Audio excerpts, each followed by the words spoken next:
আমাদের আজকের লেকচারের টপিক হচ্ছে পাবলিক প্লেস এটিকেটস।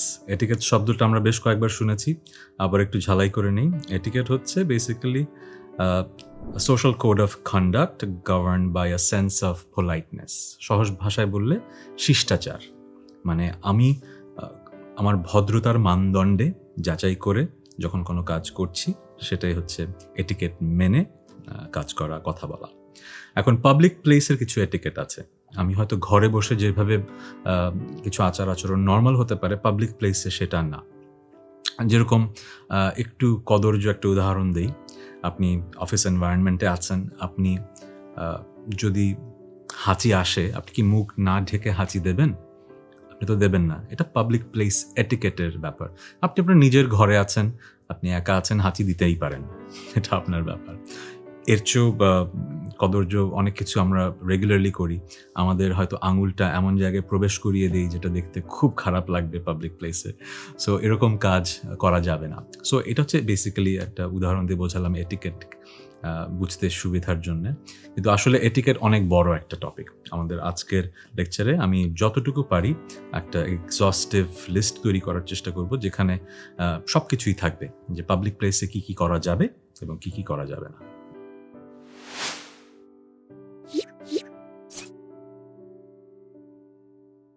প্রথম যে অ্যাডভাইসটা দিতে চাই সেটা হচ্ছে you should not break others boundaries. সমাজে যখন আমরা অনেক মানুষের সাথে ওঠা বসা হয়, প্রত্যেকেরই কিন্তু একটা বাউন্ডারি তৈরি থাকে। আপনি বুঝতে হবে আপনি যার সাথে ইন্টারঅ্যাক্ট করছেন সে কি বাউন্ডারিটা সেট করেছে। যদি পাবলিক প্লেসে থাকেন, অনেক মানুষ আছে, অনেক মানুষের বাউন্ডারিজ আছে, আপনি কখনোই কারো বাউন্ডারি আসলে ভাঙতে পারেন না। এটা আপনার এটিকেটের পরিপন্থী হয়। একটা ছোট্ট উদাহরণ দিই।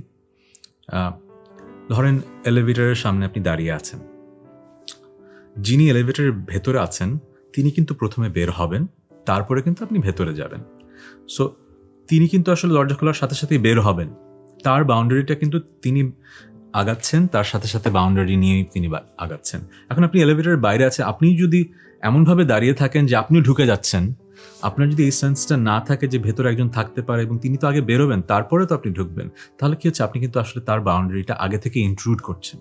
এটা খুব সহজ একটা উদাহরণ, কিন্তু আমাদের দেশে কিন্তু আমরা খুব দেখি। যখন আপনি একটা লাইনে দাঁড়িয়েছেন, আপনি একটা হাসপাতালে গিয়েছেন, আপনি হয়তো কোনো কাউন্টারের সামনে দাঁড়িয়েছেন, আপনি আপনার সামনে যিনি দাঁড়িয়েছেন আপনি যদি তার ঘাড়ের কাছে যেয়ে দাঁড়ান, খুবই অকওয়ার্ড একটা বিষয়। আমার নিজের সাথেই হয়েছে। বেশ কয়েকদিন আগে আমি আমার বাবাকে নিয়ে হাসপাতালে গিয়েছি, আমি লাইনের প্রথমে আছি, যিনি আমার পেছনে থাকার কথা তিনি আমার পাশে এসে এমনভাবে দাঁড়িয়েছেন, আমি খুবই অকওয়ার্ড বোধ করেছি। এখন উনি আমার গুরুজন, আমি ওনাকে ঠিকভাবে বোঝাতে পারছি না, কিন্তু আমি আসলে কিন্তু সরে দাঁড়াচ্ছি, আবার উনি আমার পাশে চলে আসছেন, আবার আমি সরে দাঁড়াচ্ছি। এরকম ঘটনা কিন্তু আমাদের জীবনে ঘটে। সবারই একটা বাউন্ডারি আছে। সো বাউন্ডারিজ নিয়ে যেহেতু কথা বলছি, এখানে স্পেস নিয়ে আর একটা কথা আমার বলা মনে হয় জরুরি। ধরেন আপনি পাবলিক ট্রান্সপোর্টে উঠেছেন, আপনি এমনভাবে সিটটা অকিউপাই করবেন যেন আপনার পাশের সিটের মানুষ বদার্ড না হয়। আপনি যদি এমনভাবে বসেন যে আপনি পুরো দুটো সিটেরই জায়গা নিয়ে নিচ্ছেন, এটা কিন্তু শিষ্টাচার বহির্ভূত। সো পাবলিক প্লেস এটিকেটের মাঝে এটা কিন্তু আমাকে বলতেই হবে, আপনি অন্যের বাউন্ডারি তো ক্রস করবেনও না, আপনার বাউন্ডারিতে যেন আপনি সীমিত থাকেন, অন্যের স্পেস যেন আপনি অকিউপাই না করেন। পাবলিক প্লেস এটিকেটের দ্বিতীয় পয়েন্ট, যেটা বলার সময় আমার আসলে একটা ইনসিডেন্টের কথা মনেই পড়ছে। পয়েন্টটা হচ্ছে ডু নট স্টেয়ার। বেসিক্যালি এটা আমরা জানি, তাও আমরা এটা করি। আর এটা যে ঘটনার কথা মনে পড়ছে, আমি একটা ভাইরাল ভিডিও দেখেছিলাম। একজন বিদেশিনী বাংলাদেশে কক্সবাজারে এসছেন, তিনি বিচে বসে আছেন, তিনি একটা ফোনে ভিডিও করে আপলোড করেছেন যে তিনি কতটা অকওয়ার্ড ফিল করেছেন কক্সবাজারে। আশেপাশে সব মানুষ দাঁড়িয়ে তার দিকে যেভাবে তাকিয়েছিল, ব্যাপারটা আসলে তার জন্য যে আসলে অপমানজনক ছিল তা না, পুরো আমাদের দেশের জন্য হয়তো ইন এ ওয়ে অপমানজনক। এখন আমি বলছি না যে ওই বিচে যারা দাঁড়িয়েছিলেন তাদের কারণে দেশের সম্মানহানি হলো, কিন্তু ভিডিওটা এমনভাবে প্রেজেন্টেড হয়েছে যে আমাদের দেশের মানুষ আসলে এই শিষ্টাচারটা শেখেনি। ওই সেন্সে আমি কথাটা বললাম। শিক্ষার আলো সব জায়গায় তো একভাবে পৌঁছায় না।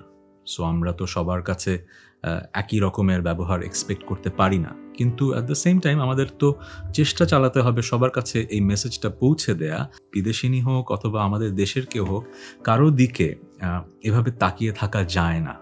আমার কারোর সাথে চোখাচোখি হয়ে গেলে আমি হয়তো একটু সম্মানের সাথে হাসি দিয়ে চোখটা সরিয়ে নিতে পারি, যেটা খুব নর্মাল একটা ব্যাপার বিভিন্ন দেশে। আমাদের দেশে হয়তো কম হয়, আমরা চোখাচোখি হলেই সাথে সাথে সরিয়ে ফেলি, কেমনভাবে একটা অকওয়ার্ড সিচুয়েশন তৈরি হয়।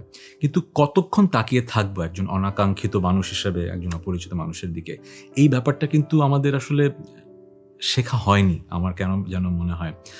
স্পেশালি আমাদের দেশে মেয়েরা কিন্তু খুব স্বাচ্ছন্দ্যে চলাফেরা করতে পারে না, বিকজ ছেলেরা এমনভাবে তাকিয়ে থাকে যেটা আসলে খুবই কদর্য। এখন আমি কি জেনারেলাইজ করছি কিনা এটা আমি নিজেকেই জিজ্ঞেস করছি। যখন হয় কি সংখ্যাগরিষ্ঠ মানুষ যেই কাজটা করে সেটা কিন্তু is a matter of concern. আমাদের দেশে সংখ্যাগরিষ্ঠ মানুষ যেহেতু এটা করছে, এই কারণে আমি এইভাবে কথাটা বলছি, যেটা শুনতে আমারই খারাপ লাগছে। সো আমাদের আপনার কাছে অনুরোধ, please do not stair and make people uncomfortable. কাউকে আনকমফোর্টেবল করবেন না। Respect everyone, respect every individual. Okay, the next point is being noise sensitive based on the environment. আপনি যে এনভায়রনমেন্টে আছেন সেই এনভায়রনমেন্টে কতটুকু ভলিউমে কথা বলা যায়, কতটুকু নয়েজ করা যায়। ধরেন আপনি একটা পাবলিক স্পেসে আছেন এবং আপনি হেডফোনে গান না শুনে জোরে জোরে গান শুনছেন। আপনার হয়তো ভালো লাগছে, কিন্তু আশেপাশে যারা আছে তাদের হয়তো ভালো লাগছে না। অনেকে হয়তো কিছুটা বলে ফেলবে, আপনি হয়তো তখন একটা কনফ্রন্টেশনে চলে যাবেন। আপনার নিজেরই বোঝা উচিত এটা আসলে তো আপনার প্রাইভেট স্পেস না, এটা একটা পাবলিক স্পেস।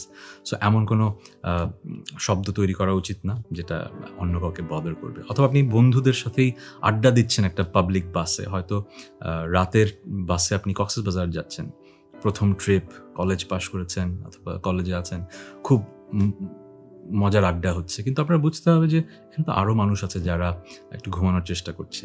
এই সেন্সটা তৈরি হতে হবে। এটা এটিকেটের একটা integral part, understanding how noisy you can be at a public space. আবার কিছু কিছু জায়গা আছে যেখানে কিন্তু এই বিষয়ে এক্সট্রা সেন্সিটিভ হতে হবে আপনাকে। ধরেন মসজিদ, লাইব্রেরি বা হসপিটাল, এখানে কিন্তু মানে যতটুকু দরকার তার চেয়েও বেশি আপনাকে কম কথা বলতে হবে, আপনার ফোনটা সাইলেন্ট রাখতে হবে। সো সব জায়গায় আপনি কীরকম আওয়াজ করছেন সেটা তো কিন্তু ভাববেনই, এরকম সেন্সিটিভ জায়গায় আরও বেশি ভাববেন। এরপরের পয়েন্টটা আমাদের জন্য খুবই রেলেভেন্ট, খুবই প্রাসঙ্গিক। সোশ্যাল ডিসেন্সি মেনটেন করা।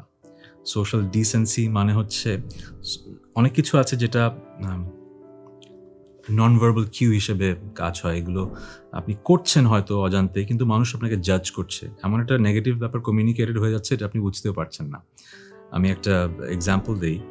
কানাডার একটা অঙ্গরাজ্যের সরকার দেখছিল বিভিন্ন জায়গায় লাল রঙের ব্লাডের মতো কিছু পড়ে আছে, ওরা স্যাম্পল করে পরে জানতে পারে যেটা পানের পিক।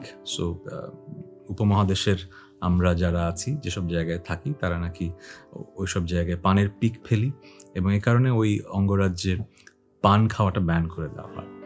সো আমি যেটা বোঝাতে চাচ্ছি, এই যে পান খেয়ে পানের পিকটা ফেলা অথবা থুতু ফেলা, এই যে ব্যাপারগুলো, এগুলো সোশ্যাল ডিসেন্সির মাঝে পড়ে না।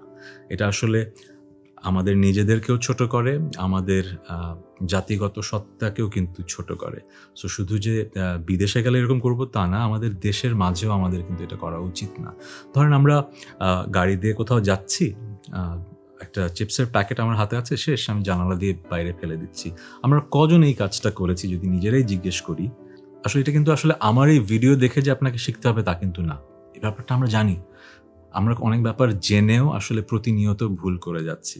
সো আমার আপনাদের প্রতি অনুরোধ, এই ভিডিওটা যারা দেখছেন, শুধু আপনারা নিজেরা যে বদলাবেন তা না, আমি আশা করি আপনারা এরকম কাজ করেন না, কিন্তু যদি করেও থাকেন এরকম কিছু, ফিউচার আর করবেন না, এবং আশেপাশের মানুষকে একটু বোঝাবেন এটা আসলে আমাদেরই দেশ, আমাদেরই আসলে টেক কেয়ার করতে হবে। আর এই কথা বলতে বলতে একটা উদাহরণ মনে আসলোই, আতারি মায়ে একটা শব্দ আছে জাপানিজ। আমরা এবার 2022 সালের ওয়ার্ল্ড কাপে দেখেছি জাপানিজ ফ্যানরা কীভাবে খেলার পরে নিজেদের ট্র্যাশ তো ক্লিনও করে, অন্যদের ট্র্যাশও ক্লিন করে।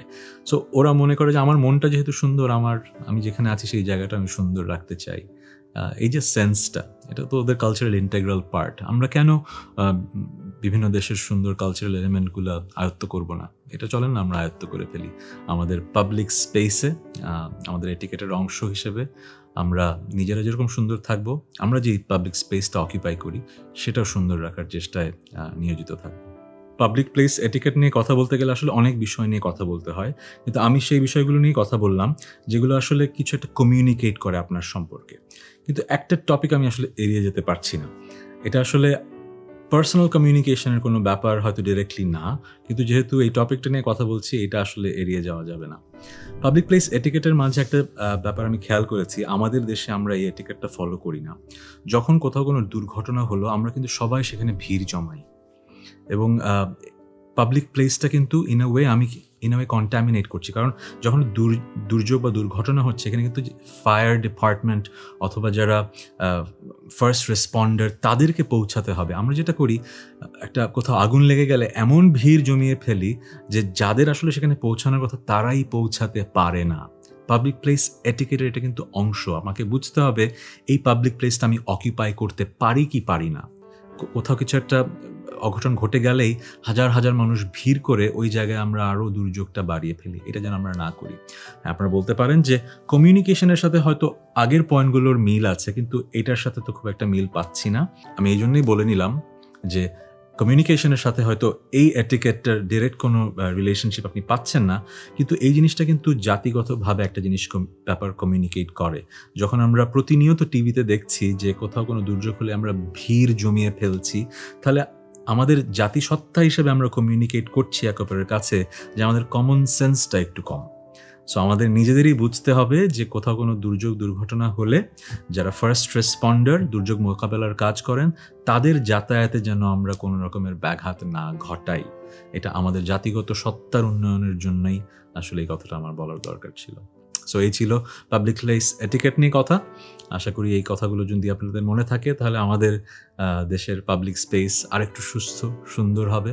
আর সেই প্রথম গল্পের মতো এমন একটা জায়গা তৈরি করতে চাই যে দেশে আসলে এদেশের মানুষও সেফ ফিল করে, এবং বিদেশি অতিথিরা এসেও যেন মনে না করে যে এই দেশে আমরা কদর্যভাবে কারো দিকে তাকিয়ে থাকি। এটাই আমাদের অভ্যাস। Thank you.